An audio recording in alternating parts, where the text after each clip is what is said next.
Everybody, good morning. It's Monday morning. Yes, I'm up early.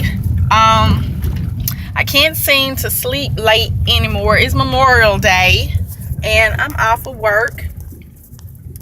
And I wanted to sleep in, but I couldn't because my body has gotten to the point where it's on its own time clock, its own alarm clock. So I don't even need an alarm clock to wake up every morning because my body just naturally wakes itself up, which is really frustrating because some mornings I want to sleep in. I would like to sleep in till at least maybe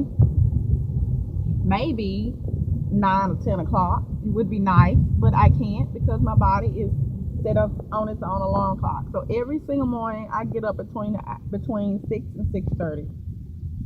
I'm up no later than 6:30 every morning, even on the weekends. And so this morning, I woke up this morning and I kind of like I was in the bathroom and I found like this little nodule like down on my lower body. And so I'm kind of uneasy about it because I don't know if that's a lymph node or what. So I was kind of like debating if I should go and get it checked out or not. So I decided that I am going to get it checked out because I don't want it to. I want to make sure that I have faith and I know that there's nothing wrong. I know everything is okay, but you just have to be on the side of wisdom. And when things happen in our bodies that we know our bodies. So when our bodies are not feeling right, or when we find something on our body that we know is not supposed to be there, we have to get those things checked out. So I'm going to MEA this morning, which is I don't know if you guys have an MEA where you live, but MEA is like a clinic, a walk-in clinic. So I'm just gonna walk in at MEA this morning. I'm gonna try to be there when they first open up. They open up in about 15 minutes, and I'm about 15 minutes away. So I'm gonna go be there when they open up, so that I can get this checked out, so I can get a good report and go back home because it's 11. I have someone coming over to look at my siding because I need some siding repair done on my house. So let me put my seatbelt on. So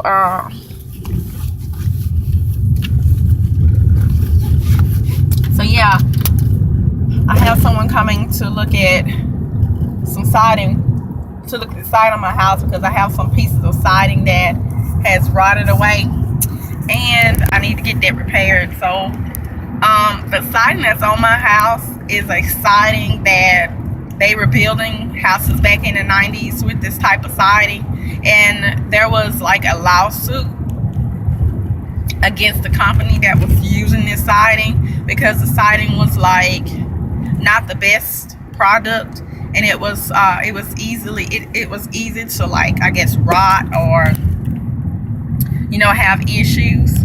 And so I've been in the house for 6 years, and just recently I started having an issue with the bottom part of the siding. I don't really have any issues with the high up, the upper parts, because I guess the bottom part I'm having problems with it because that's where the water pools, or probably where the water drains down the most. So that's where I'm having the issues in. And I hate our streets in Jackson, Mississippi. It's like when you drive the streets, it's like you're trying to dodge landmines because the streets are so bad. But anyway, yeah, so I have someone coming over to look at my siding. I really didn't want to get the siding completely done, but everyone I've called to come over to repair my siding, some people didn't show up. Some people came, oh, well, look good. They said they're going to call me back once they found the product, because the siding that's on my house is no longer being made, and I wouldn't want it anyway because it was like a inferior product. So you have to find something that will match it. So this guy came over. The first guy I called came over, and he looked at it, got a sample of the siding, and left and said that he was going to find. He had to find the siding that would match what I have on my. Find a siding that would match what I have on my house now. But I never heard back from him. Another guy that I know from church, I wanted him to do it, but he gave me a telephone number, and I would call him and text him, and he would never reply. So what kind of business person does that? So I didn't use him. So then the last person that I called, he came over and did a estimate for me and told me it was gonna be like $1,000 and something to get it done. And then I'm like, well, if you're gonna charge me $1,000 and something to like repair just little small spots of the siding, then I might as well just look into getting the whole house redone. Even though I might come out of more money, still, if I'm gonna spend $1,000 to get those little few spots, I mean that's $1,000 that I can put on actually getting the whole house redone. Because my house is not totally siding; it's like the whole front and the one of the sides of the house is siding. So yeah, so it shouldn't be as much as it would be to get an entire house done. So I have someone coming over today from Lowe's to look at it and give me an estimate on how much it would cost to get all the siding redone. So yeah. So when I get back from the doctor, that's what I'm gonna do. So, and then the rest of the day, I'm just gonna sit around and watch movies. I have Risen that I need to watch, and I also have Room that I'm gonna watch. I watched Leo DiCaprio's movie last night, The Revenant, and that movie was so freaking intense. I mean, that bear attack scene had me cringing, and then, I mean, that was gruesome. I mean, and then when he tried to shoot the bear, and he shot and then killed the bear, and the bear charged him and attacked him again. I was like, oh my freaking God, this is crazy. This man is getting attacked by this bear. I mean, the bear was just attacking him. It was awful. It was probably one of the best bear attacks I have ever seen in the movie. And that bear was CGI, but it looked so real. It looks so real, and I have to give the people who did the makeup and everything for this movie, I have to give them their props, because the injuries and the cuts and the sores and everything look so real. Leo deserved an Oscar for this movie. I'm gonna tell you why. He deserved an Oscar because he went through a lot to make this movie. And you guys, I know what actors and actresses have to go through to make a movie, because I've actually been I've been an extra on a movie. So I actually have talked to actors, and I've actually watched what they do. I mean, they have to do movies in extreme conditions. Like, if you do a movie and let's say they're making a movie in the wintertime and they need a summertime. So let's just say, let's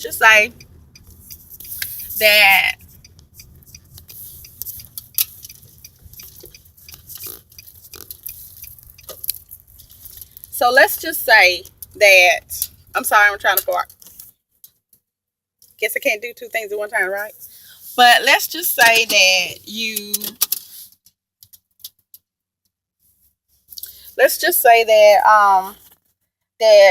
doing a movie and they need to do a summer scene, but it's like January and it's like 30 degrees outside.